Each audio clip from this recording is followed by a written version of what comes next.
Welcome to the Scientific Investor channel.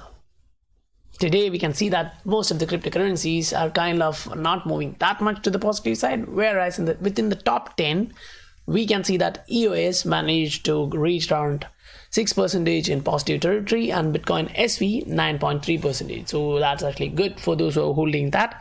Now looking at Bitcoin, Ethereum and XRP, which are the top three, we can see that there is no much of a movement. Now looking at XRP, we can see that there are some patterns which is rising in the chart. So if we look at that, we can understand where the price movements are. So even though there is not much price fluctuation at the time, we can see that there is a lot of positive news coming out. So we will actually go through all of them, cover these news one by one, then discuss through them, put on our perspective and understand the fundamentals are getting stronger and stronger each and every day. The adoption is there. So we can actually see that the real-time companies are actually using these. So this is the first one from at Minus Wales. But before discussing through that, I would like to request you guys, if you guys like the content I provide on a regular basis, please do support the channel, hit the subscribe button and the like button. If you guys like to inform anything or give any suggestions, do let me know in the comment section below. So this is the first one at Minus Wales, showing you the tweet from Real XRP Boy. So this is the first one in which it states there are only two kinds of banks who are already on Ripple and who are going to be on Ripple shortly. So that's cool, great, right? So this next one, I don't see fiat currency is going away anytime soon. Now this is from Joel Katz, that's David Shaw's. But I do see XRP playing a role as global settlement asset in the Internet of Value in next 5 years. So this was messaged early in 2018. So now 2018 is over, 2019 is over. So in that perspective, it's only 3 years left. So we are in 2020 and looking towards 2023. That's not a long time as an investor, right? We are all staying here as an investor's perspective, not as short-time traders. So if you are an investor, you should be looking at 3 to 5 years in which you're going to take out some of your profit, then wait for next 5 years. So that will be giving you a humongous amount of profit. Now this is the next one, showing that the way for digital assets to gain momentum is by appealing to the existing institutions that move and store value. Because this is value being changed, right? Now, a key uncertainty is whether the changes in financial markets will be gradual and evolutionary or potentially disruptive. So for this one, he says, however, the introduction of new products that bypass existing intermediaries and markets or network effects that are very rapidly change existing market structures could stimulate a more disruptive evolution. So the term disruptive is not actually used to showcase here like it's going to happen tomorrow. It's not going to happen tomorrow. It will be gradual, but disruptive. By that, what I mean is usually this change will be taking place, say, in 10, 15, 20 years. But for this, it will not be that much. It will be like first 2 or 3 guys will be jumping into the boat. They'll be trying it. And if they are successful, automatically, those first 3 or 4 or 5 should be gigantic players, okay? Then the rest will actually directly dive into it without having much of a concern. Now this next from Roses on the Moon, showing that US and European regulators say crypto a priority for this year. Now if you actually go through this article, you can actually understand that most of the governments, the Western governments, are actually giving their attention towards cryptographic assets for this year because they have been late for this run-up considering Asia. So if you guys want to read through that, you can actually either go to Roses on the Moon or I have actually retweeted that. So you already know my Twitter profile, that's at XRPDNI1. Now this is the next one from at RebORN13, showing that clearing house. So this is a clearing house, they actually transfer around 2 trillion a day. So that's a huge amount. Now in this, they are actually showing that owned by 24 of the largest bank in the US, 500 banks that use various payment rails. Now they actually state we were the Fed before there was a Fed. So that means they're still not that small. They still transfer 2 trillion a day. That is actually huge. So if they are using to clear their settlements, digital asset, that would be very, very, very fast change. It would be disruptive, because if 500 banks are actually using that, then automatically throughout the world, other banks will actually jump in. But this is not a new one. It's like, as he stated, old but gold. If you are new to this community, say the XRP community or the digital asset community, you should be aware of what happened previously, so that your fundamentals are concreted. Now this is the next one from KGSPQR, showing how Earthport leverages a Ripple tech via APIs and market makers. So this is the first one in that, showing you that client is indirectly connected to Ripple via an Earthport owned wallet. So in this one, you can see that client customer wants to send $1,000 to a beneficiary to receive in euro. So if that's happening, if this is, say, the API, it's actually giving it to Earthport's wallet. From the, it's using FX market maker wallet, then to Ripple's API, then through the the usual process there. So if they're actually using Ripple, the benefit there is instant liquidity and a reflection of cash movement across a Ripple ledger and Earthport virtual accounting system. So that's actually beneficial for the company. So if you actually see that there's the Earthport client here and there's the Earthport beneficiary, and this actually goes like this. So that's really easy, right?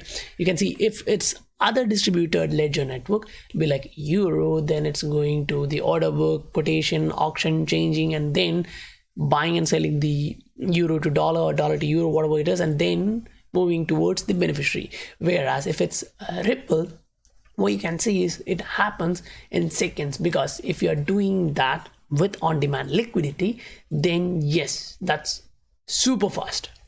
Now there's the next one. If you can use any format of transaction, say whether it's Swift, whether it is Ripple, it goes towards Earthport, and then yes, it comes out. So if you are a partner of the Earthport, then you can actually receive these in this manners. Now moving on to the next one, this is at 2020 XRP, showing that Davos, Switzerland, January 21-24, our Cbdc, that's central bank digital currency policymaker toolkit, co-created with our 45 central banks, will launch in Davos at our annual meeting. So that's on 21 to 24 of January. So which is really key. What you have to understand is 45 central banks are looking at the central bank digital currencies. So think, yeah, there are 237 nations, the bigs, but 45 of them, the central banks, are looking at creating their own digital currencies. So which will either used for say transaction, they'll still need a bridge asset, and most of the time I personally think that as Ripple, the company, is working with these central banks, 40 to 50 central banks, the chances are high that they will be using XRP as a bridge asset. Now this is the next one, and I will actually play this video for you guys, because I really think this is interesting. Now what you have to understand is this is only a small video, it will only take say 40 seconds. So please listen to this. We imagined based on the distributed ledger technologies has already the ownership of the spunta, but both banks share the same ledger. The information are on the bilateral ledger, so they have visibility of the correspondent account at every moment, watching at their balance, their movements. They can see all the information at one time. The ownership change process is very simplifying. It's a button. Nostro, Vostro, Nostro, Vostro, and that's finished. This is really a revolution, especially for the Italian market. We will work on a daily basis, so that's pretty much better than the monthly one. The process we imagined. So in this, what's highlighting is they already told it's really interesting, but at the same time, they're actually showing you that it's not on a monthly basis, it's on a daily basis. You can listen that.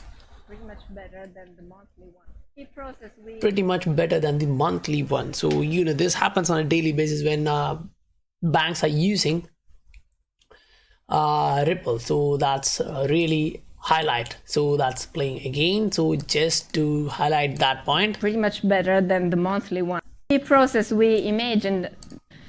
So that's pretty much better than the monthly one. The process. They settle daily. So that's highlighted there. Anyway, moving on to the next one. This is Ian Northing showing Japan's finance giant SBI buys 40% of Taiwanese crypto hardware wallet company. So that's Cool Wallet S. So 40% is still a big stake for a company like that. And as we know, SBI Holdings is actually high on digital assets and especially on XRP. So if you guys want to read through this document, I encourage you to do so. You can either follow directly Ian Nothing or you can visit my Twitter profile.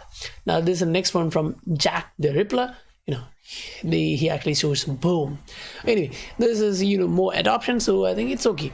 Now in October 2019, Samsung SDS partnered with Tech Mahindra, an Indian company, a subsidiary of Mahindra Group, and PEGA, an American software firm, to launch a blockchain solution that will enhance supply traceability. So the adoption is actually coming from all the side, and as we know, say Mahindra Group, an Indian company, and most of the Indian banks are now running on Ripple, so that's huge for that. Now if you look at the Infosys, there's a lot of companies which are actually working on a Ripple ledger. Yes, they are not directly using the on-demand liquidity or the digital asset, but soon they will be using that. Now this is the XRP chart on 12 hour. Now yes, there's no technical indicators extra. We are just using the price action to analyze based on our perspective. So as we can see that the price is actually reflecting within that channel. It has tried to surpass the resistance area once, but it failed. But we are actually trying that area the next time. That's the second time. So even if we are not going above this, don't be naive, because we can see that previously when that happened, yes, this is not accurate lines, but previously when that happened, you can actually see that it tried once, failed, then again, then yes, boom. So that's 1, 2, 3, 4 and fifth one. So you should be ready. The market is like it will show you like, it's not going to happen, and then it will happen. So that's how the cryptocurrency market behaves. Now at the same time, what you have to consider that in mind is, if you are bouncing or buying the breakout here, you should be targeting this area, say 0.4. Because personally, yes, I'm a long-term investor in XRP, but I think this was a long-term support line in this area, and it will act as a resistance hopefully. But yes, nothing can be predicted. It's just a probability, because when the price used to go up, it just obliterates all the resistance. So if you're buying, you should actually consider taking some of your profits out around this area. Now we'll actually look on the daily chart of XRP and showcase you what the candles are reflecting. So if you can check this, you can see that there was a huge pressure of buying, now a small correction. Now if this candle is to close above this particular area, then that's a bullish signal, that's a continuity signal for buying that. So as we can see that is kind of a buying signal, but it's not completed in my perspective. Say the price should actually go and close above 0.22. So for that, we still have this candle. If it's closing above this, or say at the resistance, that's kind of a positive or a bullish signal for me. Now that's all for today, and I would like to again request you guys, if you guys like the content I provide, please do support the channel, hit the subscribe and like button. I'll meet you guys on my next video. Bye for now.